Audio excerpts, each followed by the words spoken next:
You just talked about Jadeja and not anyone else controlling them. So that brings to me to the next question, to the next test match, which is at Edgbaston. We have seen in the last three test matches that has been a very flatter wicket, and this time the conditions have been a bit hotter.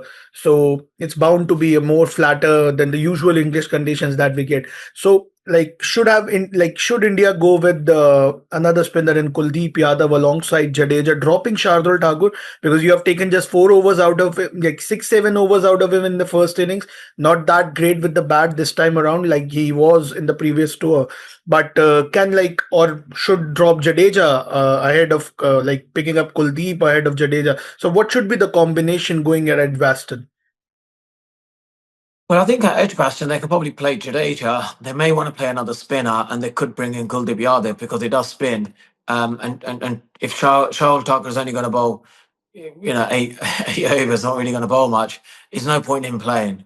Do you know what I mean? So they might as well play another spinner if the ball's going to turn, or the option of playing Arshdeep Singh because of the left arm, variation. That could be a better option.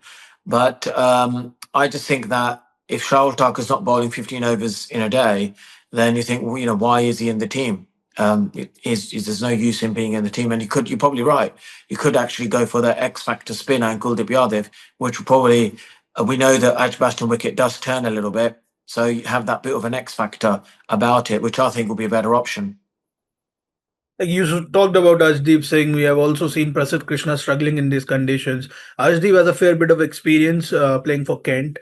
What does he bring to the table? That left arm that you talked about, and also the kind of performances the batters have had, both sides. Because what we saw with Yashasvi Jaiswal, Shubman Gill, and Rishabh Pant in the first innings for India.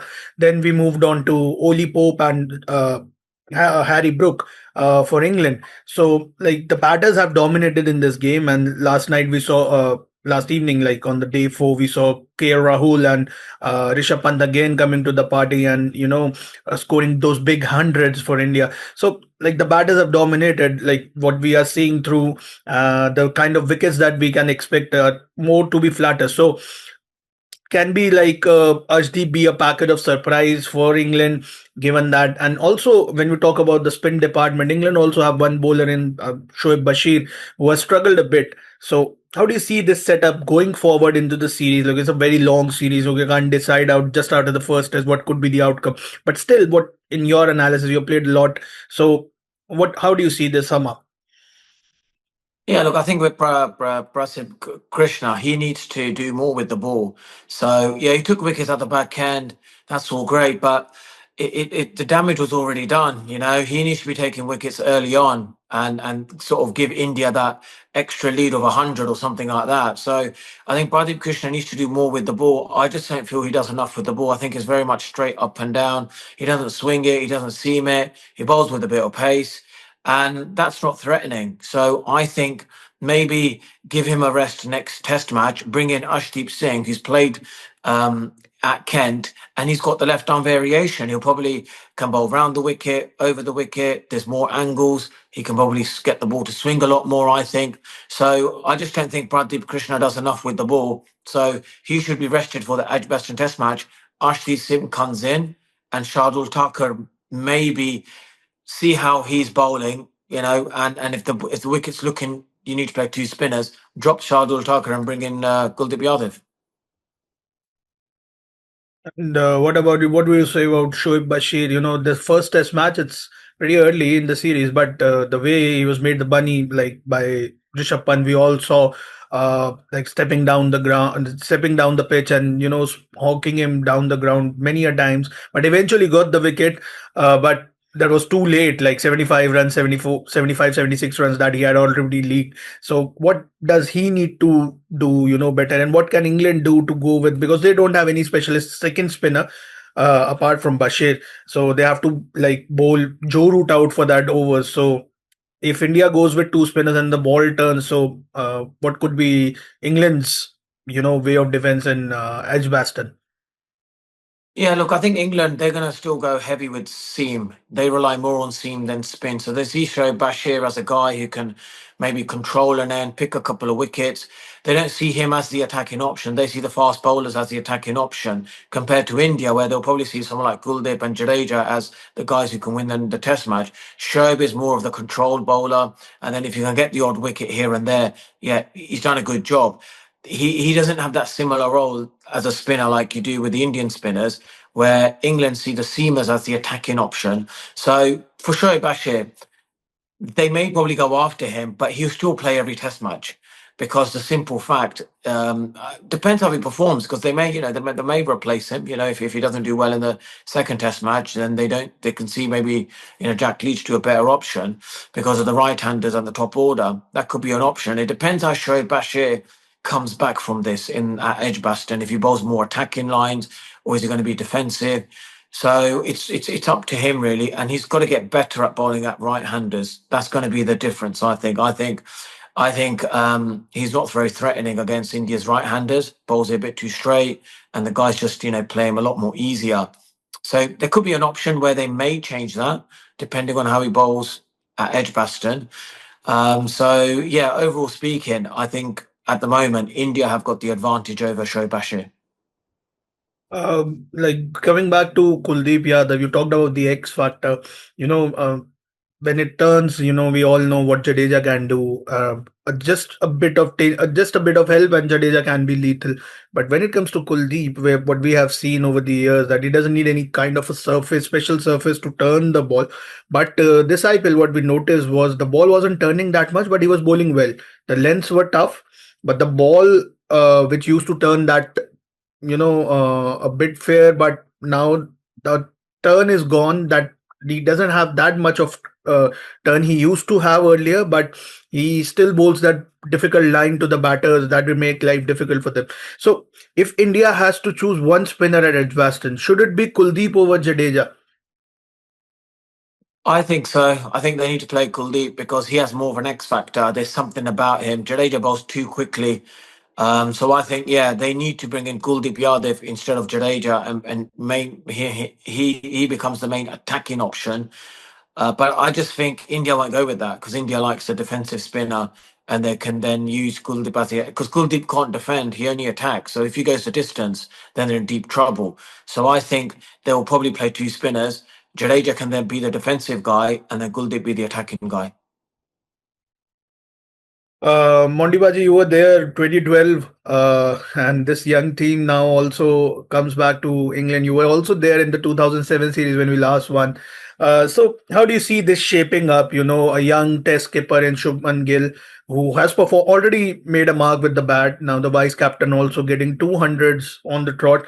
So, how do you see this shaping up? How like the top five have performed well so far, if we see overall. And going ahead in the test series, if the kind of wickets that we are getting, can we see like something exceptional happening? Like it's been already like it's almost 20 years now that we last won the series. And so how do you see this all like and how do you rate Shubman as a captain so far in this? Because there has been time in this test match where it has become almost difficult for both the sides to take wickets, but still the captaincy. Well, Ben Stokes is a very experienced captain, campaigner. He has won World Cups for the country already. Shubman is relatively newer to this role, barring the IPL experience that he has.